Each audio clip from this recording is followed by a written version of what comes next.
I was pleased with myself as I pulled out my new identification documents, credit card, and cash from the safe deposit box I had set up 9 months ago in anticipation of what happened.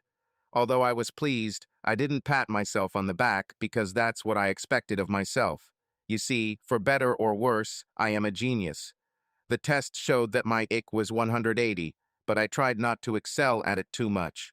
Being a genius was, in my opinion, my best and worst characteristic since childhood. By my 5th birthday, I already had the vocabulary of a graduate student. My favorite nursery rhyme was my own version of Twinkle, Twinkle, Little Star. Twinkle, twinkle, life-giving ball, I wish I could understand your specific nature. Floating sublimely in ethereal space, strongly reminiscent of a carbon-containing gemstone. Because of my intellectual attitude bordering on arrogance, I was not very well liked in elementary school, especially since I moved forward 2 or 3 years until the other children realized that I had the sense to get back at them, and I didn't have an inner voice suggestive me if anything is out of scope. Anyway, I was now Brad Gensler, with a driver's license and a letter of recommendation from a previous employer. Although I had earned a master's degree in physics by the age of 16, I developed an interest in working with my hands and discovered that I had a talent for working exotic materials to within 1,000th of a centimeter. For example, they don't let some clown put threads on a beryllium copper pipe when it costs over $200 a kilo and the threads have to be super precise. I worked as a master mechanic for 2 years, and this would be a good profession to learn now, I thought to myself as I emptied my safe deposit box. A job in physics would be too prestigious. With my new identity and a one-day audition where I showed what I could do, I quickly landed a job as a master machinist. I found a little apartment, which was more than acceptable, bought a used car, and went in search of the woman. I went to a local bar and got lucky with Sarah. Well, it wasn't really luck because I had a method that rarely failed and was scientifically proven to work. The steps are simple in words, more difficult to implement. Approach, show value, attract, establish rapport, extract benefits. One day, after expressing in a low-key manner that I had impressed Sarah with my humor and intelligence, I turned my back slightly and broke eye contact. When she asked me questions, I seemed reluctant to answer them, and in fact she had to repeat 2 of them because I pretended not to hear them. I spoke slowly. Once she took on the role of pursuer, I acted shy but completely submitted to her, including once giggling, "Is it possible that a girl like you could be interested in me?" Sarah turned out to be perfect. Because I had a piecework job, and because I made decent money just doing my quota, I only had to work about 4 hours a day at my machinist job, more only on special occasions, like when there were urgent projects. This gave me enough time to sign up for 2 different health clubs. Within 2 weeks, I was able to determine the optimal time to exercise at each location and adjust my schedule accordingly. I wasn't looking for pretty faces, although that would certainly be a great bonus. I was looking for someone who obviously had a great body before and who was making a concerted effort to get it back to where it was before. This was my goal for a number of reasons. First, it would give me the opportunity to truly charm and win them over, since I knew exactly how to combine unwavering support and tough love. Secondly, women in this position would be the most accessible. Thirdly, I was most interested in a woman's body first, and then intellect and a pretty face. I had great success at Planet Fitness, meeting 3 amazing prospects within the first 2 weeks. One of them, Connie, was a little overqualified, but since I think I'm better than anyone else, I focused most of my attention on her. Only after constructing the perfect sequence, and, as it seemed to me, with mutual interest on her part, did I find out that she was married. She never wore her rings while training, and one night when we went out for drinks together after training for the first time, she had what looked like wedding bands on her left hand. I asked about them. "Yes, I'm married," she said with a devilish grin, placing her hand on mine. "But I want you to understand that if my attraction to you grows from what is a great start, it will not affect our relationship in any way." This was not what I wanted to hear. Even though I consider myself better than everyone else, What I don't do is date married women. My past doesn't allow me to do that, as does my most moral and unwavering ethical rule: you always keep your word, ISP, when it comes to sex. Although I did not immediately end my date with Connie and acted as normal for the next half hour, I did end it. It's a damn shame, I muttered to myself as we parted. The second woman I only encountered was when I arrived at an odd hour. Her name was Sharon, and she had everything I was looking for without being overqualified. Sharon was recently divorced. She had no children and was 2 years older than me. She was about 5 kilograms overweight and was determined to get back to her optimal weight. Although she had a fairly demanding job, getting in shape and the weight loss that entailed seemed to be her main goal in life. She was also clearly bright, and the fact that her face was completely ordinary didn't bother me at all. I changed my work schedule so I could go to the gym at the same time as Sharon, and soon we became workout partners, and we both adjusted our schedules so that they overlapped perfectly. I encouraged her and complimented her, while at the same time not allowing her to relax when she shouldn't have. I moved into her house 2 weeks later, but only after we both made a commitment to be exclusive. I really enjoyed living with Sharon. She was smart and funny and one of the best partners I've ever had. Plus, within 5 months of us moving in together, her body had reverted to the plasma hot version of its earlier years. This was both good and bad. It was bad because she was getting a lot of male attention, and even worse because she seemed to really be basking in it. Because of my past, I have trust issues. Also, unlike most geniuses, I am sensitive to human emotions and can sense when something is not quite right. Although there was no incident that made me do what I did, I went to the local court and obtained Sharon's divorce case. The divorce was initiated by a verified complaint, which is what divorce begins in our state, although it is called something else in other states, filed by Sharon's ex-husband and not, as she told me, by herself. It alleged adultery and contained enough material, much more detail than one would expect when first filing for divorce, to make me believe it. There were few other documents because the parties reached an agreement shortly after the application was filed. Someone at the courthouse apparently made a mistake and left what should have been a sealed agreement on file. One interesting thing that was found in this document was that Sharon was paying her ex alimony, which she also never told me about. Now that my suspicions were finally confirmed, I installed one GPS tracker on her car and another sewed in the lining of her favorite handbag. When she came to our house at noon 2 Thursdays in a row, I set up a camera in our bedroom. Sharon is a creature of habit, so it was no surprise when the GPS tracker showed that she was at our house the following Thursday at noon. When I remotely activated the camera, it was also no surprise that I saw her cheating with a guy named Jeremy. I knew immediately what I was going to do and that I shouldn't do it, but my history clearly demonstrated that I am hardwired to respond to infidelity. Having taken revenge on her, I was going to leave the city. Driving out of town, I tossed the camera remotes and the spray bottle in a dumpster, abandoned my car in a remote part of the shopping center parking lot where I was sure the security cameras wouldn't pick it up, and walked to the bus station just a kilometer away, and disappeared. 3 weeks have passed since the beginning of my new life. I had just received my new identification documents and was heading to the safe deposit box where I had deposited them along with cash and was about to leave the state. As I walked out of the cheap motel where I was staying to start my new life, I heard a familiar voice say, "Stay where you are, Scott. It's time to go home." I ran. Out of the corner of my eye, I saw 2 stun guns go off. The pain was so severe that I apparently lost consciousness. I woke up in a van from Sunnyside houses for mentally ill criminals in a straitjacket. Dr. Patterson saw my eyes open. "I'm sorry we had to scare you, Scott, but I told you to stay put and not break out," she said with her usual sweet smile. "Sorry, Susan," I replied. I never called her doctor, but you know me. "I'm really disappointed that you left us, Scott." People at the university were even more upset. "You really helped them with their esoteric problems in physics that I don't pretend to know anything about. Where is our cheerful human computer? Dr. Ryan asked me 3 times a week. You know, Susan, I probably would have stayed, but I couldn't find a woman in Sunnyside. I've told you many times, Scott, that there is no prohibition on consensual relationships between patients as long as precautions are taken.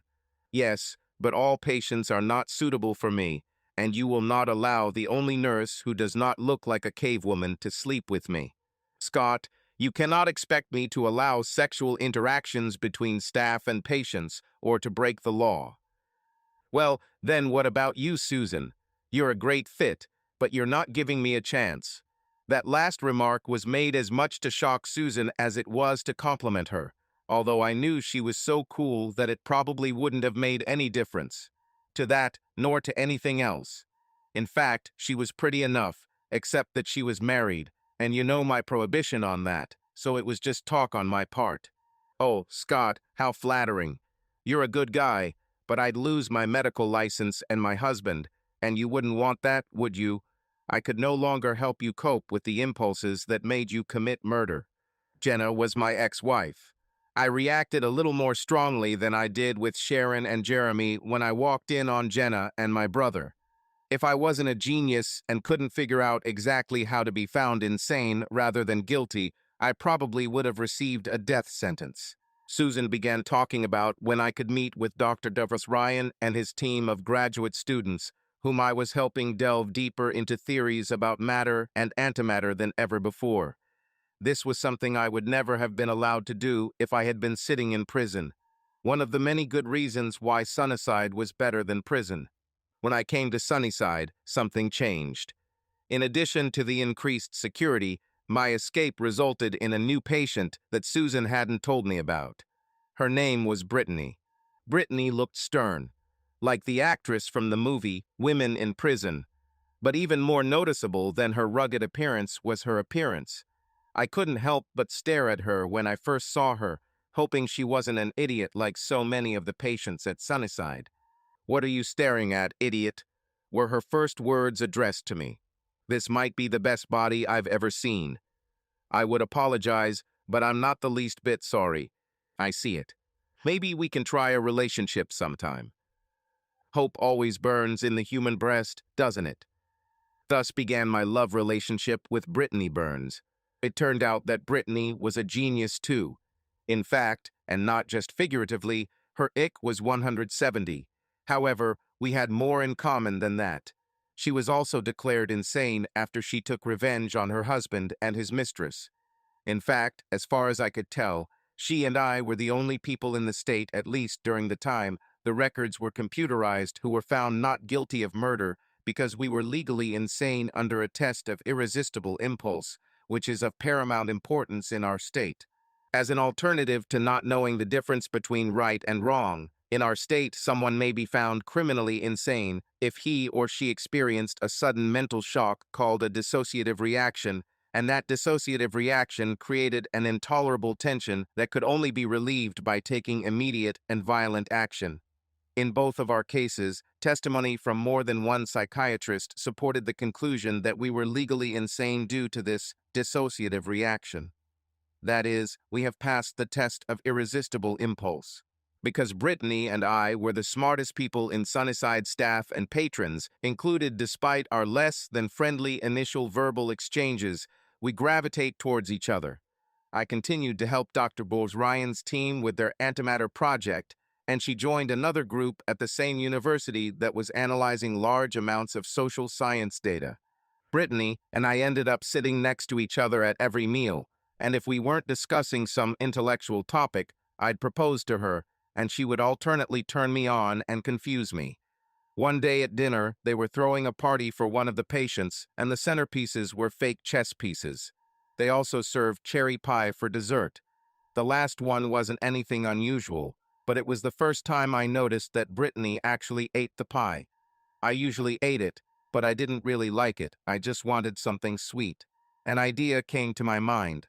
I left my pie next to me while everyone else ate theirs. Brittany finished before anyone else. I saw that she was looking at mine. "Are you going to eat your pie, Scott?" she asked. She never called me Scott unless she wanted something. Depending on her mood or situation, it was usually dude, jerk. I think I'll just throw it away, I giggled.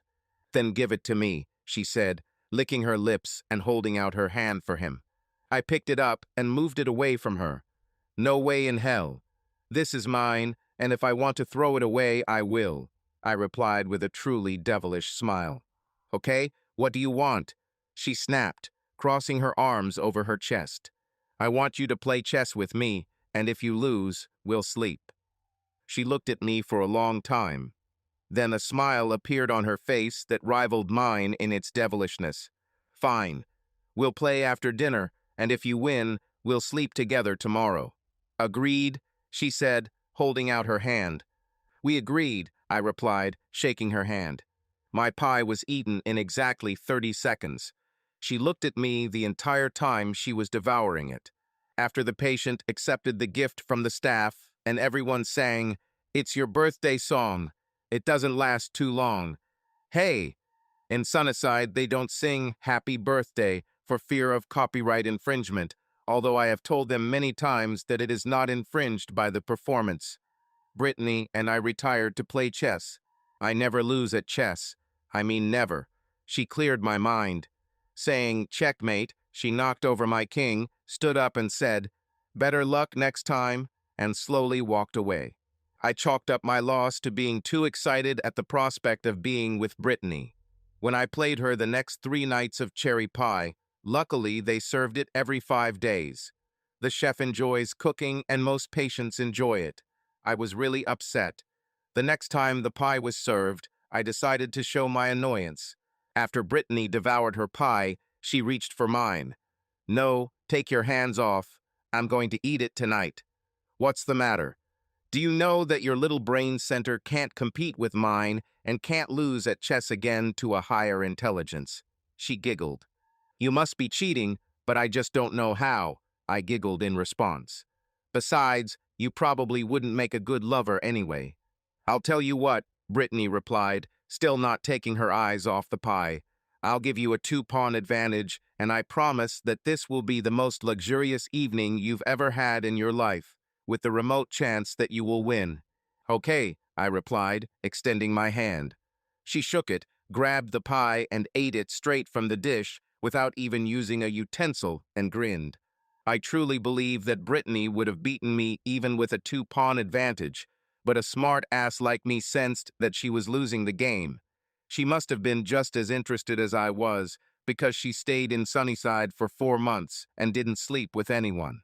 When I shouted, "Checkmate," she giggled. "Okay, I guess that's what I'll have to do to you, no matter how unpleasant it may be for me." "When and where tomorrow?" I asked joyfully, rubbing my hands in anticipation. We met and fulfilled our agreement. We were both late for our Skype sessions, but no one made a big deal about it. We didn't talk much that night at dinner. Then we went to pretend we were playing chess, but really wanted to talk about what happened. "Brittany, you are light years superior," I muttered, moving my white pawn to open the game. "I'm not going to give you my usual bullshit, Scott," she muttered in response, moving her pawn towards mine. "We need to get together." "We'll visit Susan first thing tomorrow morning," I replied, moving the elephant. We made an appointment with Susan for mid-morning the next morning, and we both apologized for not Skyping with our university colleagues. "What's the matter?" Dr. Patterson asked, motioning for us to sit in the chairs opposite her desk. Brittany didn't mince words. "Scott and I want to be together. We need to set aside an hour of our time with the university teams every weekday to retreat to one of our rooms and leave therapy for an hour every weekend. Either that or we need to be able to share a room." Susan didn't miss a beat. She obviously expected this. "So you finally found someone worthy here, huh, Scott?" She grinned. "Much more worthy," I growled. "Fine. These are the precautions you must agree to," she said, handing the document to each of us. "Sign below." Brittany and I are both fast readers, plus I had already memorized the document from previous investigations, so we signed it in no time. "Great. That solves the problem," Susan said. "However, I won't allow either of you to miss varsity meetings or therapy. so I will make arrangements for you to move in together.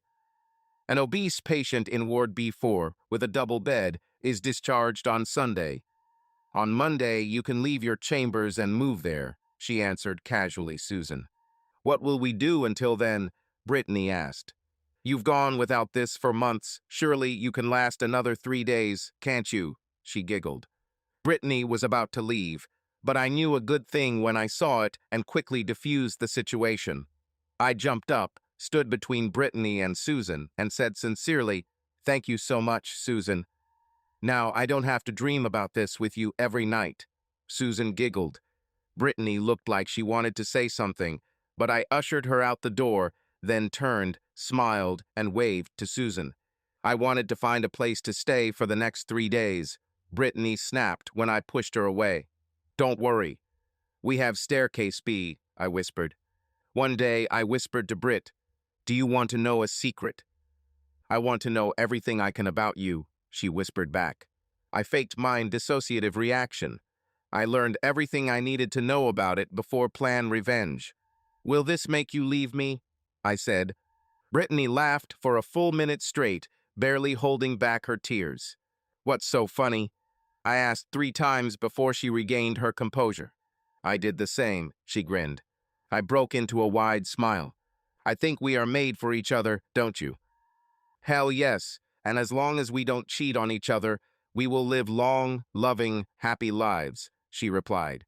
"Even if it weren't in our DNA to never cheat," I answered seriously. "Knowing what each of us is capable of would prevent it from ever happening. Let's run away from here, get married, and start our wonderful life together." "Okay," she said with a smile. The increased security since my last escape was easily overcome with the help of information that was obtained for me by one of the graduate students of the university with whom I was dealing, not knowing what it was for, but buying my story about how it could indirectly lead to solving one of the equations we were having difficulty with. On Sunday evening, a week after I received the information I needed, Brittany and I first took a walk around the grounds Sunnyside, and then took a leisurely walk to the nearest town, stole a car, and were at my safety deposit box by the time the bank opened on Monday morning. We got my new ID, cash, and credit card, bought an innocuous used car, and were 3 states away by lunchtime. Once Brittany got her new ID, we got married 3 weeks later with the help of an Elvis impersonator in Las Vegas. 4 years after saying, "I do," we have a calm, stable family life, twin 1-year-old daughters, and are happier than either of us ever thought possible. We just need to make sure we never go back to Sunnyside. Our lives are serene knowing that we will never have to worry about our spouse cheating. I consider my life perfect in every way, except for one thing. Every other day Brittany serves this cherry pie recipe for dessert in Sunnyside. Subscribe to our channel so that your second chaff doesn't cheat on you, and go ahead and listen to the next story, because this story is nothing compared to the next one. If you're under 18, don't even think about listening to the next one. Listening to the next one. Listening to the next one.